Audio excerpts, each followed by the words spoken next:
Coucou les amis, j'avais envie de revenir sur le processus de construction de notre première chambre d'hôte et revoir un petit peu toutes les étapes par lesquelles on est passé. Et j'avais envie de partager ça avec vous. Alors si ça vous intéresse, suivez-moi dans ce voyage dans le temps.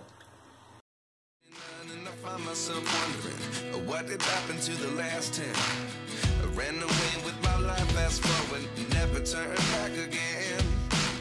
It's kind of funny that the more we pass time, the more we need to set them rewind. And 19 was the year I had to leave you, but now I'm seeing all the signs. Is this really happening? I can't believe it's true. I'm just as surprised as you. Is this really happening?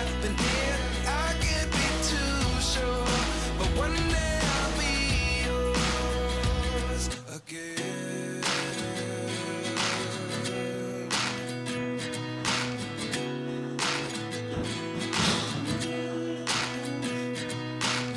Life lessons come one in a dozen. The other 11 get something from nothing. I sit here looking for an answer. Maybe the biggest question was in the last. Ici on est déjà bien avancé, toutes les cloisons sont posées, tout est fermé. On pose la couleur et on en est au choix du tapis mural qui sera posé là en fond de niche et puis sur un petit pan de mur. Ici, il s'agissait de choisir le sens dans lequel on allait poser les lattes du plancher. Grand moment de choix.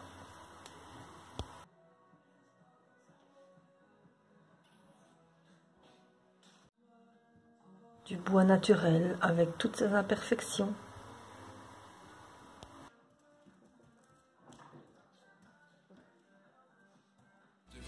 You gave me the soul I have today. Without you I never could have moved away. But now I seek what you teach. I do believe I always should have stayed. Yeah. Is this really happening? I can't believe it's true. I'm just as surprised as you. Is this really happening? I can't be too sure, but one day I'll be yours.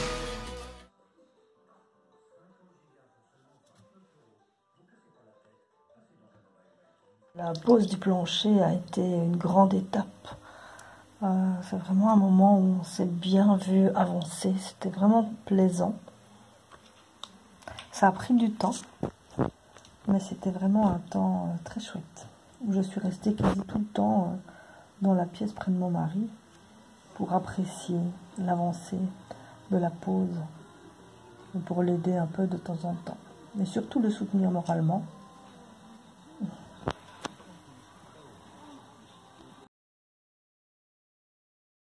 Le contact avec le bois, c'est aussi super plaisant. C'est très agréable à la peau et aux pieds quand on marche dessus.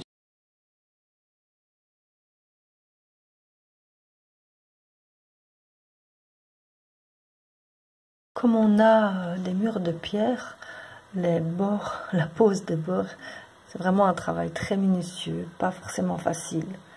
Ça doit être précis, les découpes doivent être précises et elles ne sont pas régulières. Donc, ce n'est pas vraiment facile, mais bon, on y arrive, bien sûr.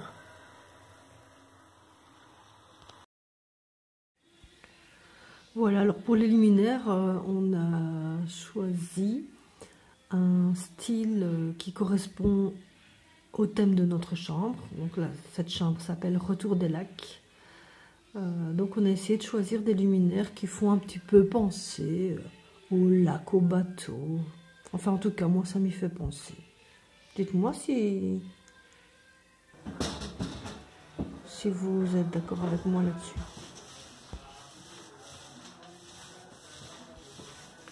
Pour la salle de bain, on a choisi comme couleur la couleur aubergine.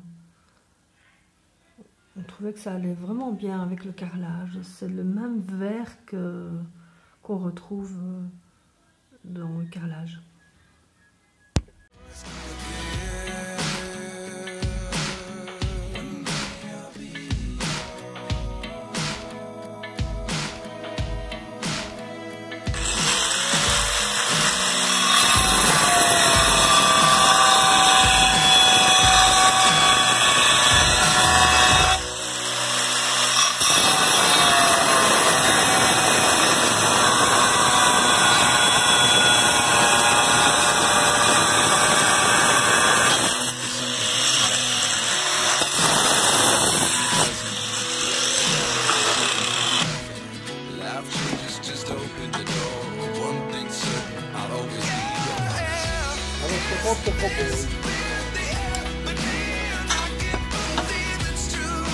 micro, mais oui.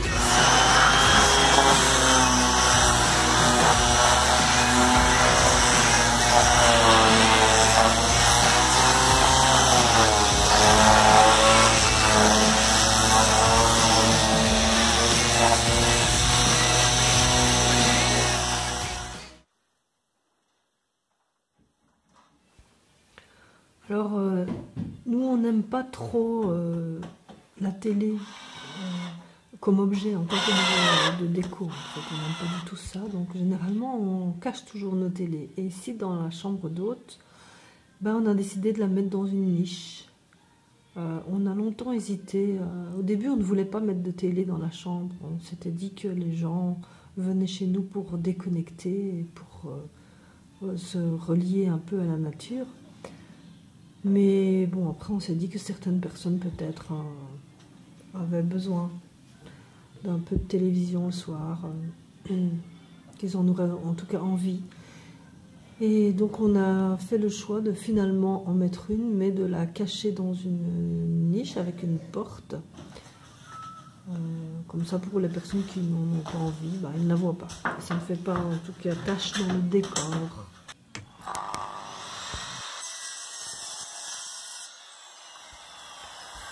Après un grand temps de réflexion et beaucoup de discussions et beaucoup de recherches, on a finalement opté pour une tête de lit avec les mêmes lattes que le parquet, que le plancher sur le sol, coupé à des hauteurs différentes. On trouve ça mignon et original.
L'ancien bureau de ma fille comme table dans la chambre, et donc je passe juste un coup de peinture dessus pour la peindre en blanc.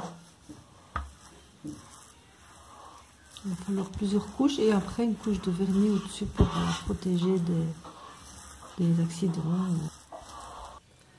Ici on est dans une pièce annexe que j'utilise comme pièce de service. C'est là que je fais la vaisselle, que je stocke les draps, les serviettes, la vaisselle. Nos hôtes n'ont pas accès à cette pièce-là, normalement. Il y en a quand même qui vont parfois passer leur curiosité. Donc voilà, elle est correcte, il faut qu'elle soit propre, en ordre et correcte. Mais ce n'est pas du tout une pièce où nos hôtes, enfin qui est accessible à nos hôtes normalement.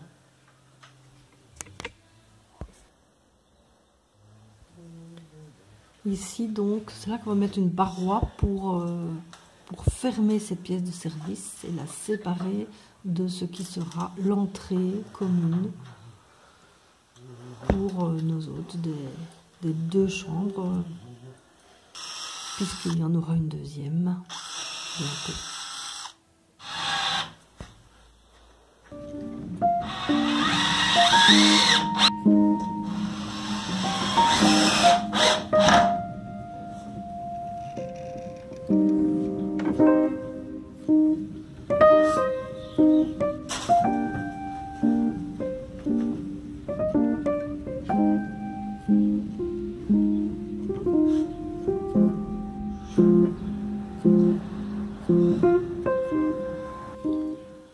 On a installé un très grand placard pour que nos hôtes puissent ranger leurs vêtements et leurs affaires, et avec des oreillers de réserve et une couverture de réserve.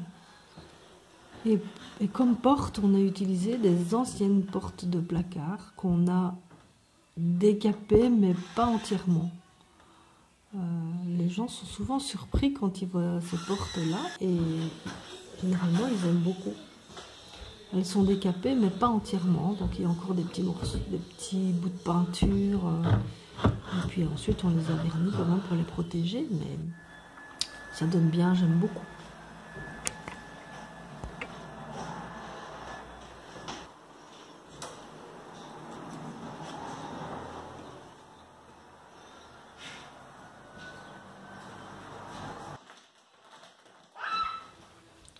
Matelas testé et approuvé par des petites filles. Et nos hôtes l'apprécient beaucoup aussi, la qualité du matelas. C'est vrai que c'est important dans une chambre d'hôte. Alors ça, c'est quelque chose qui attire beaucoup l'attention de nos hôtes. Ces portes suspendues, la porte du WC et la porte de la salle de bain, ont été montées sur rails. De pareils rails existent en commerce. On peut acheter ces portes avec les rails toutes faites, on en voit dans les grandes surfaces. Mais là, ça a été réalisé par mon mari, à lui tout seul, comme un grand.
Une série de 4 petits tableaux qui représentent des oiseaux marins, et ce sont des oiseaux qu'on retrouve aussi dans nos régions, puisque au lac il y a des oiseaux marins, pareil qu'à la mer.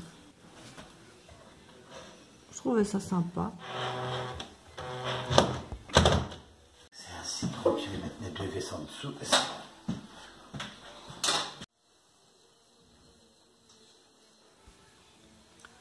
Là, je réalise une tresse en macramé, enfin du macramé avec de la corde, je sais pas si le macramé, si c'est la technique ou si c'est l'outil, en fait, j'en sais rien.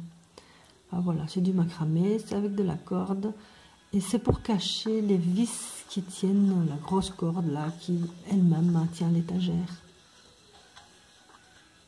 C'était pas beau les vis, donc je voulais les cacher absolument. Et c'est la technique qui m'a paru la plus adaptée à la situation.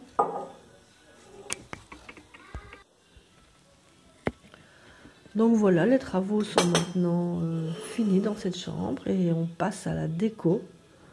Donc ces petites tasses-ci, je les ai achetées sur Marketplace à une dame voilà, qui les revendait. Ce sont des tasses anciennes, elles sont en argent. Elles m'ont coûté 5 € pour le tout. C'est fou, hein. Il y en avait 4.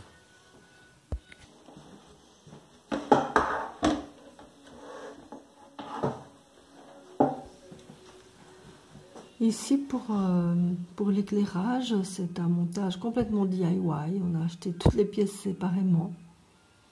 On avait des globes, je ne sais même plus d'où ils viennent ces globes. Je crois On les a probablement trouvés quelque part ou eu quelque part. J'aimais bien parce qu'ils sont blancs, un peu transparents, avec des... Ça fait comme des petites gouttes. Et donc, dans le thème des lacs, je trouvais ça chouette. Donc, on a acheté les cordons à part et le socket, enfin, et tout ce qui va avec. Et puis, la pâte que vous voyez là au-dessus, c'est pour tenir le globe. Vous verrez.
Anywhere you go, anywhere you go, anywhere you go, anywhere you go, anywhere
sa fin. Donc, et celle-ci, la première, ben, ça fait maintenant 1 an qu'elle fonctionne, qu'on accueille des autres, et c'est toujours un plaisir de recevoir des personnes différentes, de tous les horizons, de tous les pays. C'est vraiment très chouette. Merci beaucoup d'avoir regardé cette vidéo jusqu'au bout. Et puis si vous n'êtes pas encore abonné, n'oubliez pas de le faire. À bientôt.